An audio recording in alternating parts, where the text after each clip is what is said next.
5 second. Start. In discussing the demands for grants of the Finance Ministry, we have got to see to what extent the administration of this particular ministry has led to the development of our national wealth and the securing of the welfare which our state claims to have in view. Madam, we must try to analyze very carefully the working of this particular ministry because it is not merely a department of the government, so to say, but it is the nerve center of the administration of the country.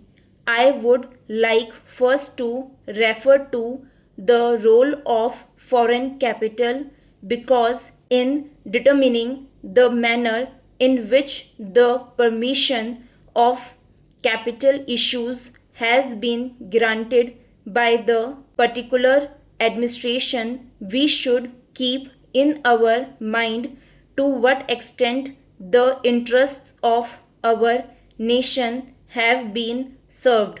I fully endorse the statement which the previous speaker has made so far as repatriation of the investments made by foreigners and of profits are concerned. We have dealt with this topic quite a number of times, and I do not want to reiterate anything apart from only supporting what the honorable member who just now spoke said. I would now like to deal with the investments of foreigners in India.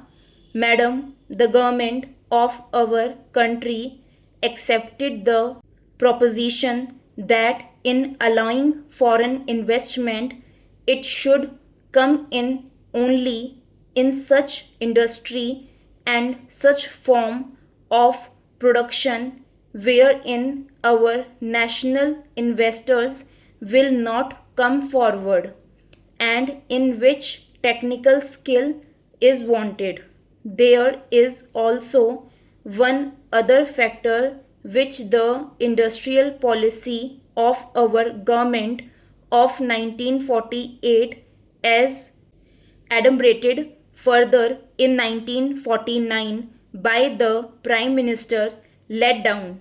It specifically said that the control and ownership of such concerns should, as far as possible, be in the hands of Indian nationals, and the technical know-how of our country should be developed. I would like to emphasize the figures that have been put forward for the last few years from 1947 till the end of 1952 or the early part of 1952. It has been reported that rupees 19 crores of foreign capital have been allowed to be invested in our country. Of that, particularly more than rupees 6 crores have been allowed to be invested in managing agency and trading enterprises in our country. So far as the government policy is concerned, we find that a sum of rupees 4 crores has been allowed to be invested this year. We do not know how it is to be used up. We have been told that during the period 1948-53 nearly rupees 35 lakhs have been allowed to be invested in textile machinery and generally in the textile industry. We have seen to what extent cotton and jute have been dominated by the national capital and to what extent they play the role as against the demand for them. We know further what the government is doing in regard to these industries and how the Indian counterpart in these industries are behaving. Then why this further penetration of foreign capital?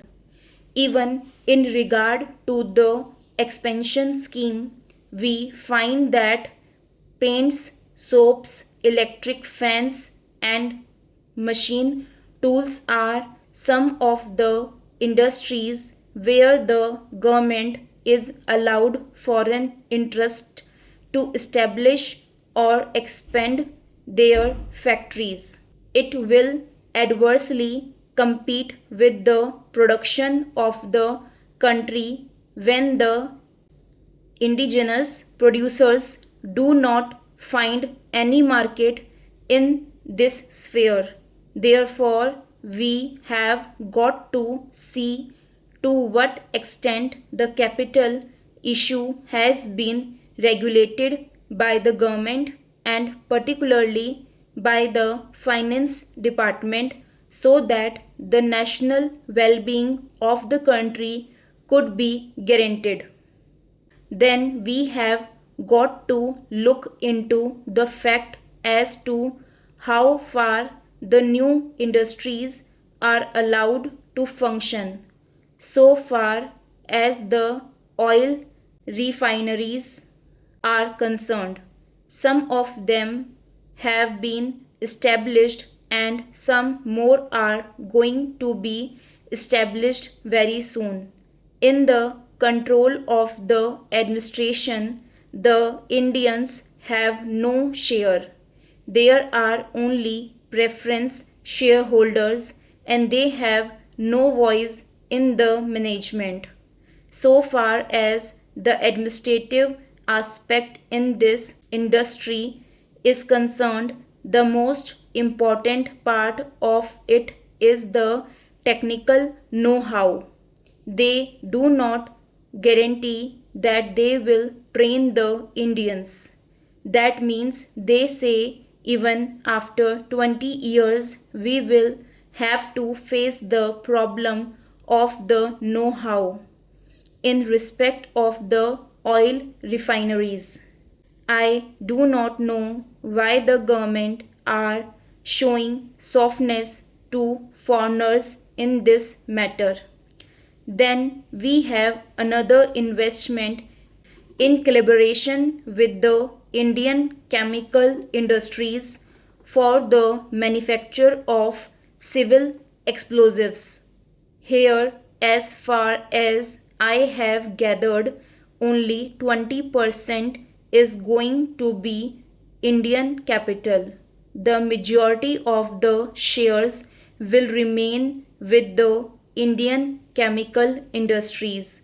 Nobody else have been allowed to make any investment.